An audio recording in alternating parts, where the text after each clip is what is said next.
I had exactly 17 minutes to make it to my exam. 17 minutes to protect the future I'd been clawing toward for years. And then I heard someone choking on their own blood behind a dumpster. That's how my story starts.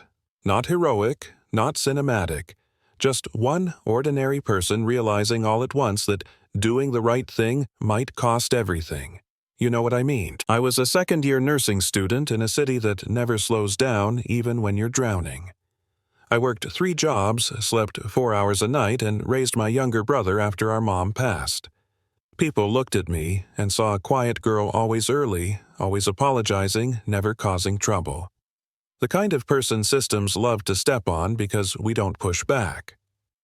That morning, I was running through cold fog with a textbook under my arm, rehearsing lab values in my head, thinking about rent, thinking about how one mistake would wipe me out. Then I heard the sound. Low, wet, human, coming from a narrow alley everyone else pretended not to see. A woman was collapsed on the concrete, clutching her neck, blood soaking through her coat. People stepped around her. Someone actually sighed like she was an inconvenience. I froze. I remember thinking I don't have time for this, and then I remember thinking, if I leave, she dies. Simple as that. So I knelt. I pressed my hands where I shouldn't have known to press yet. I talked to her. I kept her awake. I watched the seconds bleed away with her blood. When the ambulance finally came, the paramedic looked at me and said, "You did good." I didn't feel good. I felt late. I ran anyway. Shoes slipping, hands still shaking, shirt stained red. The school building loomed ahead of me, all glass and rules and indifference. I took the stairs 2 at a time. Room 308. The door was closed. Through the window I saw my classmates bent over their exams, calm, untouched by the world outside. I knocked. The proctor opened the door just enough to look at his watch. "You're late," I tried to explain. I said the word bleeding. I said ambulance. I said I'm a nursing student. He didn't raise his voice. That was worse. Policy is policy. You can speak to the department head.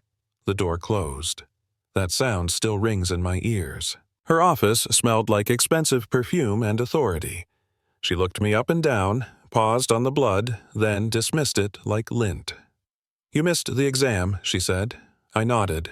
"Then you failed." I told her the woman would have died. She tilted her head and said something I'll never forget. "No one asked you to be a hero. Professionals follow schedules." When I mentioned my scholarship, my brother, the years of work, she glanced at her watch. "Perhaps you should have planned better."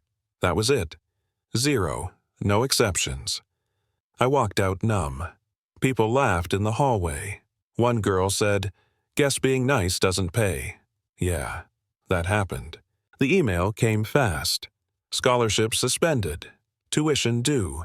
A number so big it didn't feel real. I checked my bank account. I laughed. A quiet, broken laugh. That night I sat on the floor of our apartment calculating numbers that refused to work. Rent. Food. My brother's school. I stared at the window longer than I should have. Then I heard him laughing at a video in the other room, and that pulled me back. I didn't save a stranger to disappear afterward. The next day I went to my night job cleaning office buildings. That's where people don't see you. That's where you hear everything. An older janitor pulled me aside, someone who'd been ignored for decades and noticed everything. She said, "I saw you yesterday. Blood on your hands. They do this to kids like you." I told her it felt personal. She nodded. It always is. Then she said a name. A family name that made her voice drop. I didn't know it then, but that name was about to rewrite my life. 2 nights later, someone knocked on my apartment door close to midnight. Calm knock. Confident. Not a neighbor. I looked through the peephole and saw a man in a tailored coat that cost more than my car standing perfectly still in a hallway that smelled like mold. He said my name like he already owned it. He said I'd saved his mother. He didn't say thank you. He said he wanted to talk. In a cafe down the street, he told me things about my life I hadn't said out loud. My debt, my schedule, my brother. When he mentioned my father's death years ago, something shifted in the air. I stood up. I told him I didn't want anything. He smiled, just barely. In my world, he said debts don't disappear. Days later, his lawyer showed me files, patterns. Dozens of students like me pushed out for tiny reasons. Money moving in quiet channels.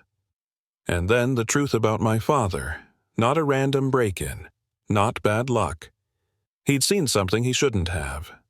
I felt like the floor gave out beneath 20 years of memory. I wasn't unlucky.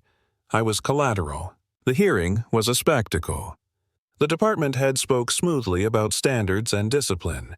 It almost sounded reasonable. That's how injustice survives. Then, evidence hit the table.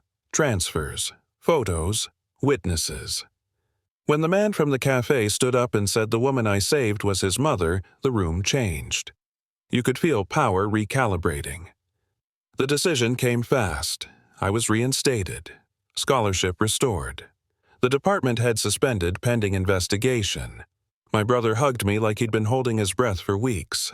I thought we'd won. That night, our apartment was torn apart. Furniture overturned. A message painted on the wall. A warning. My brother hid in the bathroom while someone made sure we understood the line we'd crossed. The phone rang. A voice mentioned my father again, slow and deliberate. That was the moment something hardened in me. I called the man I swore I'd never rely on. He arrived in minutes, anger wrapped in control. "You're not safe here," he said. He wasn't asking. Then came the video. My brother bound to a chair in an abandoned warehouse by the river, the same place my father died. A demand. Come alone. No police. No help. I looked at the man beside me and said, "If I go, I might not come back." He said, "If you don't, neither will your brother." We moved fast. Plans layered over plans.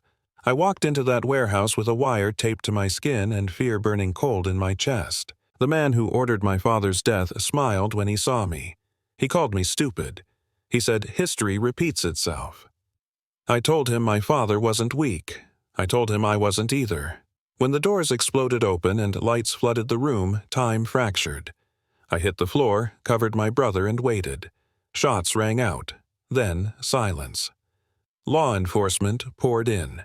The man who'd haunted my life was dragged away shouting promises that felt suddenly small. Afterward, sitting on the concrete cutting my brother free, I realized something. I wasn't quiet anymore. I wasn't invisible.